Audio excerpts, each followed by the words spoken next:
ঠিক ১৭ বছর আগে কিংসটাউনে নিজের খেলা শেষ ম্যাচটাতে মাশরাফি মাঠ ছেড়েছিলেন বাংলাদেশের লিডিং উইকেট টেকার পেসার হিসেবে।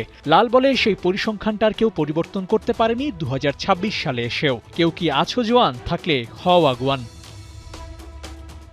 পাকিস্তানের বিপক্ষে মিরপুর টেস্টে তাসকিন আহমেদ দিলেন বার্তা, ৫০টা টেস্ট ম্যাচ ক্রিকেটের ক্লাবে পা রেখে যেন বললেন বাকি আর কটা। টাইগার পেসারদের দ্রুততম টেস্ট উইকেটের 50টাও করে ফেললেন মিরপুর টেস্টে। কামব্যাক কিভাবে করতে হয় সেটাও ঢাকা এক্সপ্রেস দেখালেন।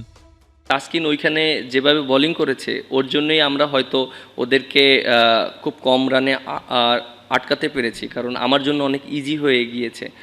যখন ও 2টা উইকেট নিয়েছে, আমিও 2টা উইকেট নিয়েছি। ওর জন্য একটু ডিফিকাল্ট ছিল, অনেক দিন পর টেস্ট খেলেছে, কিন্তু ওভারঅল আমার কাছে খুব ভালো লেগেছে ওর বোলিং দেখে।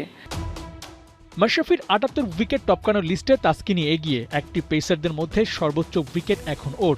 তবে বাংলাদেশে যে পেস বিপ্লব ফেলছে তাতে নাহিদ রানা, এবাদত চৌধুরী, খালেদ আহমেদ, হাসান মাহমুদ ওদের হাত ধরে লাল বলেও বদলে যেতে পারে টাইগারদের সামর্থ্যটা। স্পিনে বাংলাদেশ বরাবরই ভালো, ঠিক কতটা ভালো তার প্রমাণ কি রাখতে পেরেছিলেন মিরাজরা? উত্তরটা হ্যাঁ হওয়ার কথা। স্পোর্টিং উইকেট আর সেখানে মিরাজ তুলে নিলেন ফাইফার। পাকিস্তানের কোমর ভেঙেছেন এই মেহেদী একাই।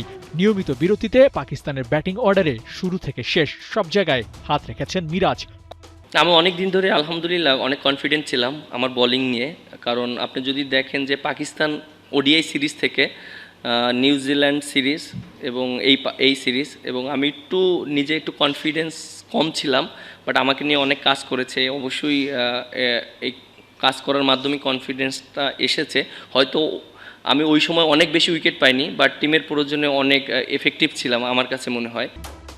ঢাকা টেস্টে হাতে আছে 2 দিন। বাংলাদেশের দ্বিতীয় ইনিংসের পর পাকিস্তানের বাকি আরও একটা। জয় নাকি ড্র, হিসেব হচ্ছে কিসের? চতুর্থ দিনে টাইগাররা যথেষ্ট লিড নিয়ে পঞ্চম দিনে ওদের অল আউট করতে পারবে তো, নাকি নতুন বলের ফায়দা নিয়ে পাক বোলাররাই ঘটাবেন ভিন্ন কোনো ঘটনা? অবশ্যই এখনও 2 দিন বাকি আছে। রেজাল্ট এখনও অবশ্যই 50-50 সিচুয়েশনে আছে, কারণ আমরা অনেক বেশি লিড পাইনি এবং আমরা অবশ্যই রেসপন্সিবিলিটি নিয়ে ব্যাটিং। আবু নাইম, ৭১।